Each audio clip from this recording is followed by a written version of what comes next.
Hello नमस्कार dear student.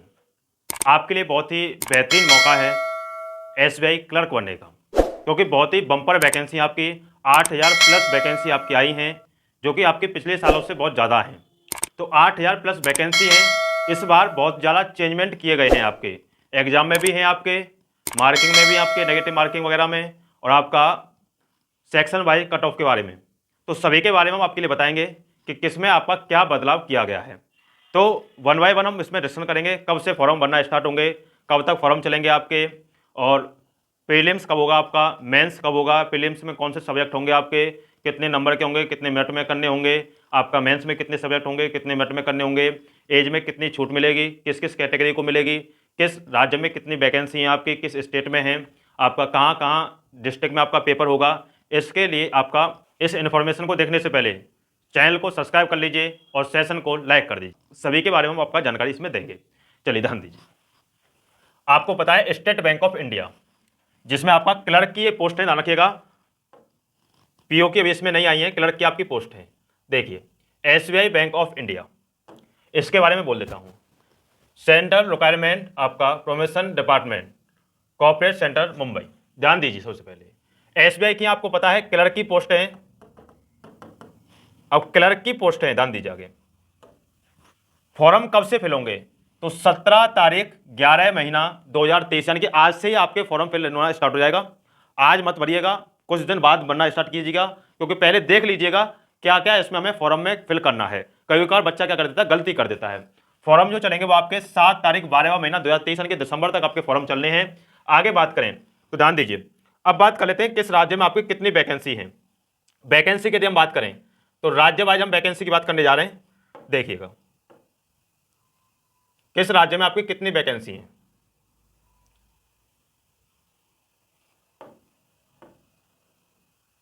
देखिए बाकी आप सभी को ये मिल जाएगा। आप सभी इस नोटिफिकेशन को देख लीजिएगा, डाउनलोड कर लीजिएगा आपका सरकारी एजेंसी से। देखिए आपका अहमदाबाद यानी गुजरात में आपके एससी में 57 है, एसटी में 123 है, ओबीसी में 221। टोटल की यदि मैं बात करूं तो 820 वैकेंसी टोटल है, यानी कि आपका किसमें, गुजरात में।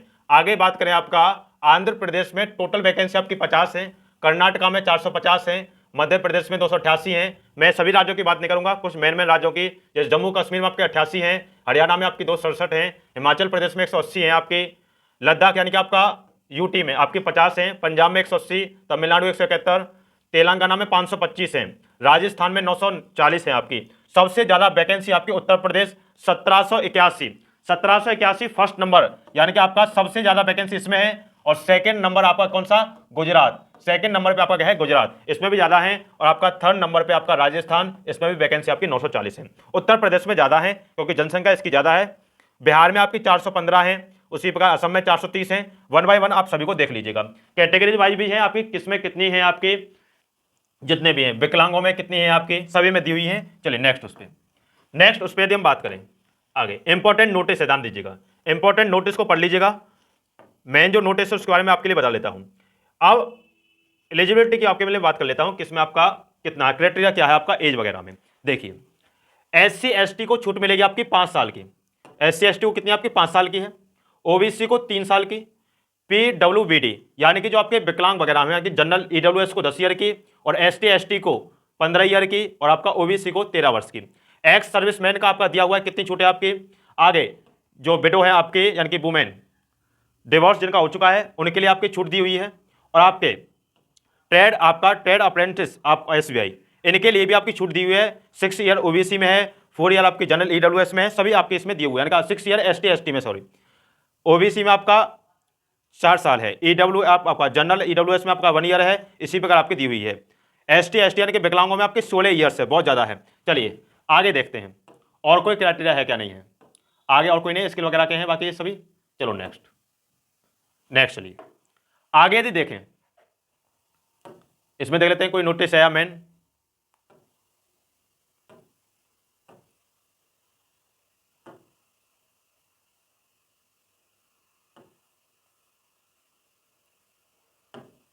चलिए नेक्स्ट, ये आपका फॉर्म फिल करने में बहुत काम देगा, ध्यान रखना, सभी को पढ़ लीजिएगा वन बाय वन से। आगे देखते हैं। चलिए अब आया जी टेस्ट पे, यानी कि आपका किस में कौन कौन से आपके प्रीलिम्स में कौन सब्जेक्ट होंगे, मेंस में कौन कौन से सब्जेक्ट होंगे, इस पे आपका जानकारी दीजिए। देखिए सबसे पहली बात, प्रीलिम्स पे आ जाइए। सिलेक्शन प्रोसेस क्या है वो आपको मैं बता दूंगा। सबसे पहले फेस 1 यानी कि प्रीलिम्स एग्जाम ऑनलाइन, आपको पता है ऑनलाइन एग्जाम होगा यानी कि सीबीटी एग्जाम होगा आपका। तो सीबीटी 1 में यदि देखें तो इंग्लिश आएगी आपकी 30 नंबर की होगी, मीडियम भी आपका इंग्लिश होगा, और आपका मार्क्स जो होंगे आपके 30 होंगे, और टाइम जो मिलेगा वो 20 मिनट मिलेगा। ध्यान रखना सेक्शन वाइज टाइम होता है, इंग्लिश को फिक्स 20 मिनट मिलेंगे, रीजनिंग को फिक्स 20 मिनट मिलेंगे, उसी प्रकार मैथ को भी फिक्स 20 मिनट मिलेंगे, यानी कि 20-20 मिनट मिला के टोटल मिलेगा 1 घंटे। 1 घंटे में आपके इंग्लिश के 30 क्वेश्चन होंगे, मैथमेटिकल के आपके 35 क्वेश्चन होंगे, रीजनिंग के आपके 35 क्वेश्चन होंगे, टोटल 100 क्वेश्चन 100 नंबर के 60 मिनट में हमें करने हैं। सेक्शन वाइज इसका टाइम है। ध्यान दें जहां पे स्टार लगे हुए हैं यानी कि आपका मैथ में और आपका रीजनिंग में, यानी कि न्यूमेरिकल एबिलिटी में और रीजनिंग एबिलिटी में आपके स्टार लगे हुए हैं। स्टार का मतलब होता है बोथ लैंग्वेज, इंग्लिश और हिंदी। आप उर्दू में हैं, उर्दू का होगा उसमें, पंजाबी तो पंजाबी, आपका हरियाणवी तो हरियाणवी होगी, उसमें सभी लैंग्वेज इसमें मेंशन होंगी। ध्यान रखना। आगे ध्यान दीजिए, इसमें जो बदलाव किया गया है वो बदलाव मैं आपके लिए बता देता हूं। बदलाव क्या है वो ध्यान रखिए। आपको नेगेटिव की यदि हम बात करें तो 1/4 की आपकी नेगेटिव होगी, 1/4 यानी कि 0.25 की आपकी नेगेटिव कटेगी। एक यदि आप गलत क्वेश्चन करते हो तो सही क्वेश्चन में से आपका 1/4 आपके काट लिए जाएंगे। आगे यदि देखें, आगे दिया हुआ है नो मिनिमम क्वालिफाई मार्क्स, यानी कि आपके सेक्शन वाइज जो मार्क्स लगते थे, यानी कि आपका इंग्लिश के अलग लगेंगे, मैथ के अलग लगेंगे, रीजनिंग के अलग लगेंगे, वो आपके मार्क्स इसमें इंक्लूड नहीं होंगे। आप यानी कि ओवरऑल मार्क्स लगेंगे आपके, यानी कि 100 में से एक्यूरेट में आपकी मार्क्स लगेंगे। ऐसा नहीं है कि मान लीजिए इंग्लिश में, मान लीजिए रीजनिंग में आपने 30 लिया है, मैथ में आपके 30 लिया है, यदि आपका मान लीजिए इंग्लिश में आपके 20 ही रह गए तो 30 और 30 60 और 20 80, तो 80 पे आपके मेरिट गए तो आप उसमें एलिजिबल हो। ऐसा नहीं कि आप इंग्लिश में बाहर निकल जाओगे, नहीं निकलोगे, क्योंकि आपके इंग्लिश में भी नंबर हैं, 5 नंबर हो 10 हो कोई दिक्कत नहीं है, मेरिट के हिसाब से आप कितने भी एलिजिबल करें उसमें आप आ जाओगे।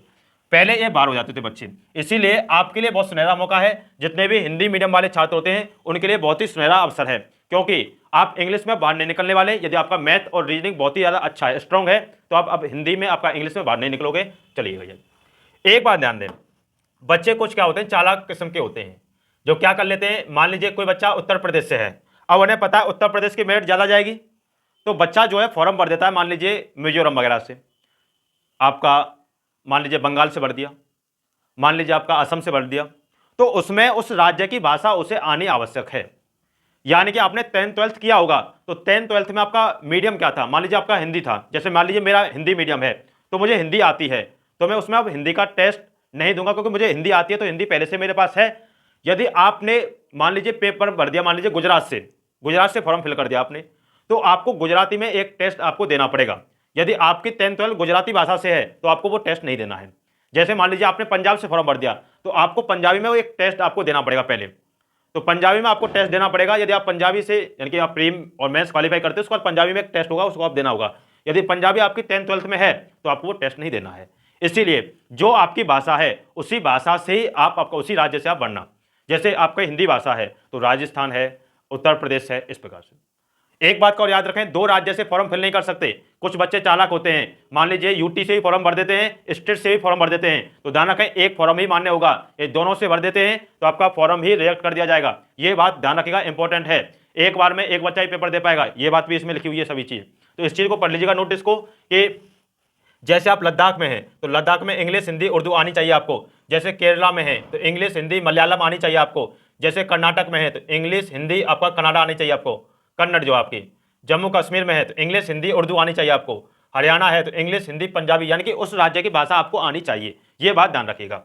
चलिए नेक्स्ट नोटिस की हम बात कर लेते हैं। अब आ जाइए भैया जी मेंस एग्जाम पे, और ध्यान रखें मेंस एग्जाम आप तभी दे सकते हो जब आपका प्री क्वालिफाई होगा। और प्री में ध्यान रखें, प्री के बाद जो आपके मेंस में बच्चे जाएंगे वो ध्यान रखें 10 टाइम्स, यानी कि आपके 10 गुना बच्चों को पास किया जाएगा, ये बात ध्यान रखिएगा। जैसे मान लीजिए आपकी 8000 वैकेंसी है, 8000 प्लस है, वैसे तो 8000 वैकेंसी है, तो इसमें गुणा कर दिया जाएगा 10 से, यानी कि इतने बच्चे पास किए जाएंगे।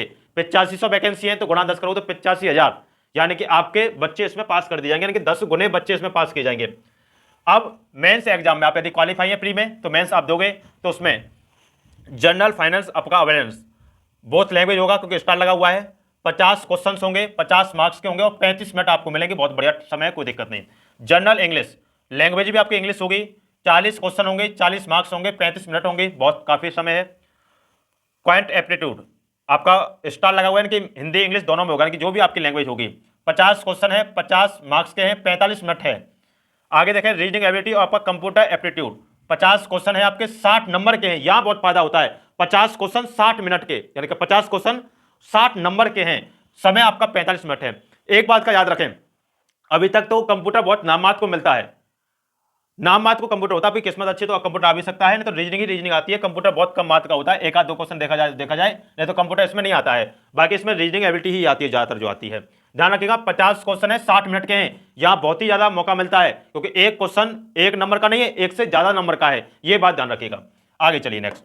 आप यदि मेंस क्वालिफाई कर लेते हैं तो ध्यान रखिए एक चीज इसमें दी हुई है क्या, कि बाकी तो सभी को मिलेगा ही मिलेगा, कि एक बात ध्यान रखें, minimum percentage marks AWS OBC वगैरह को कोई भी छूट नहीं है।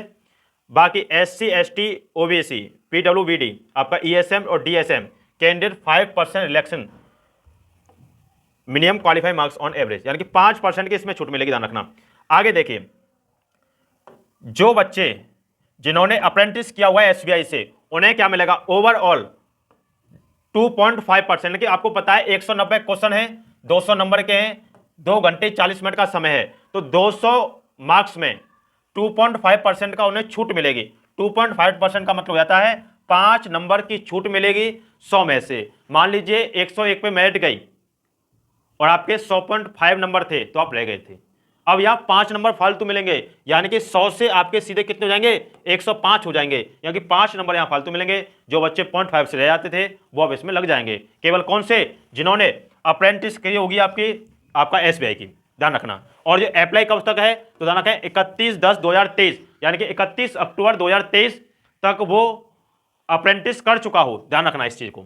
आगे देखिए एक बात और, ये इसमें लैंग्वेज दी हुई है, जिस राज्य की जो भी लैंग्वेज है सभी लैंग्वेज इसमें दी हुई है, ये बात मैंने अभी बता दिया है। चलो नेक्स्ट आगे देखें, प्रीलिम्स एग्जाम कब का है, तो प्रीलिम्स एग्जाम जो है आपका जनवरी, प्रीलिम्स एग्जाम ध्यान रखें, प्रीलिम्स एग्जाम जो है आपका जनवरी 2024। अब जनवरी 2024 में बच्चा ये सोचता है कि हम 15 जनवरी मान के चलें। अब मान लीजिए पेपर 1 जनवरी का आ गया, तो आपने 15 दिन फालतू माने थे, तो 15 दिन कम हो गए, तो मॉक वगैरह दें उसी हिसाब से देना, तैयारी करें उसी हिसाब से करना, कि 1 जनवरी को टेस्ट मान के चलना। 1 जनवरी 2024 को मान लीजिए आपका टेस्ट होने को मान लीजिए 20 जनवरी को हो, तो 20 दिन आपको फालतू मिल गए। तो स्ट्रांग तैयारी होनी चाहिए, तैयारी में कोई भी कोताही मत बदलना। आपको बिल्कुल यदि लगना है तो मेहनत तो आपको करनी होगी। तो 1 जनवरी 2024 की आपकी डेट मानना है कि आपका एग्जाम की प्रीलिम्स के होने को कभी होगा जनवरी में, ये फिक्स होता है। SBI कभी लेट नहीं करता अपनी भर्ती को। आगे देखें, यदि मेंस की डेट देखें कि मेंस आपका कब होगा, तो ध्यान रखें मेंस का शायद इसके साथ ही दे रखा हो। मेंस वैसे फरवरी में आ जाएगा, 1 महीने बाद ही। देख लेते हैं इसमें है या नहीं है।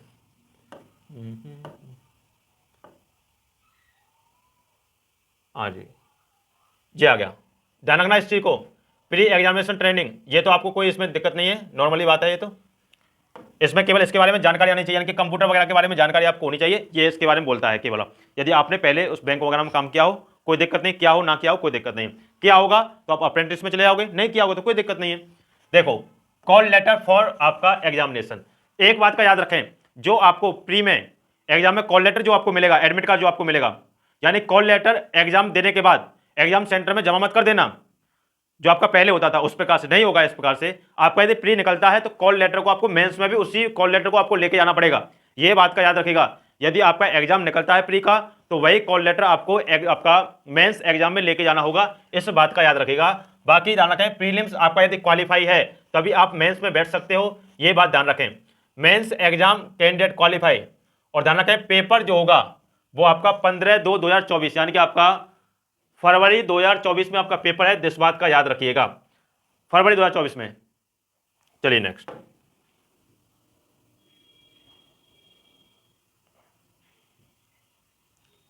चलो और डेटा देखते हैं। और देखें थे फॉर्म भरने के लिए फीस वगैरह क्या है वो ध्यान दीजिए। फीस वगैरह की यदि हम बात करते हैं तो ध्यान रखें SC ST PWBD, यानी कि जो आपके विकलांग वगैरह हैं, ASM और आपका DSM नील फीस है, ध्यान रखना, इनकी कोई भी फीस नहीं है, 0 फीस है केवल और केवल। जनरल OBC EWS को 750, यानी कि 750 750 रुपीज आपको इसमें पे करने होंगे, ध्यान रखिएगा इस चीज को।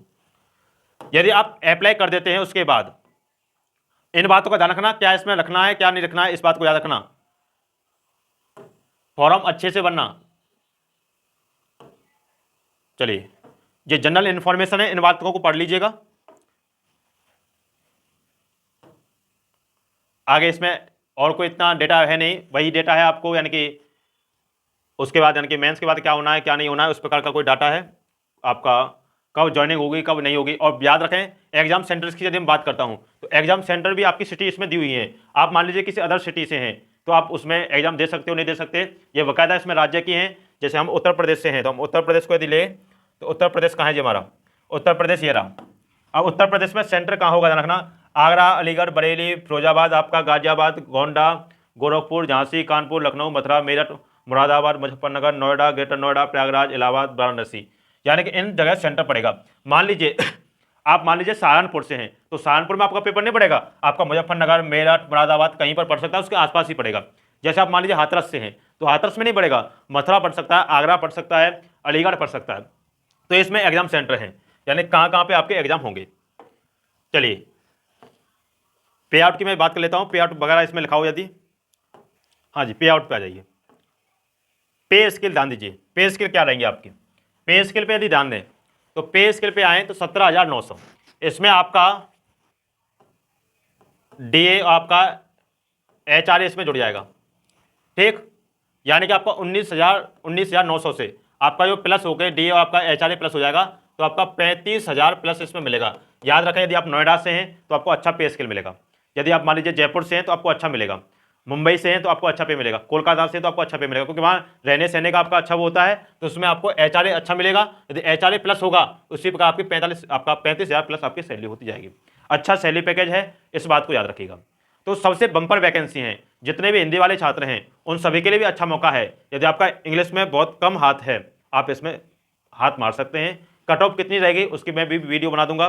ध्यान रखें हम कुछ ही आपका दिनों में एक बैच लॉन्च करने वाले हैं आपका एसबीआई क्लर्क का, तो उस बैच में आप इनरोल कर सकते हैं। बेस्ट मटेरियल उसमें आपको मिलेगा, सभी क्लासेज होंगी उसमें आपको।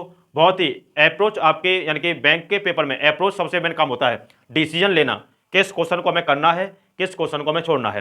यानी कि बच्चा होशियार तो होता है, होशियार के साथ साथ हमें डिसीजन लेना आना चाहिए, क्योंकि डिसीजन नहीं लोगे तो आप पेपर पास नहीं कर सकते। क्योंकि बैंक का यदि आप एग्जाम दे रहे हैं तो उसके साथ साथ आप इंटेलिजेंट के साथ साथ अप्रोच आप किस प्रकार से लगा रहे हो ये आपको आना आवश्यक है। तो हम बैच शुरू करने जा रहे हैं, उसमें आप एनरोल कर सकते हैं। चलिए इसको आप आपका यहीं समाप्त करते हैं। धन्यवाद, bye bye, God bless you. यदि ये इन्फॉर्मेशन आपको अच्छी लगी हो तो आप चैनल को सब्सक्राइब कीजिए,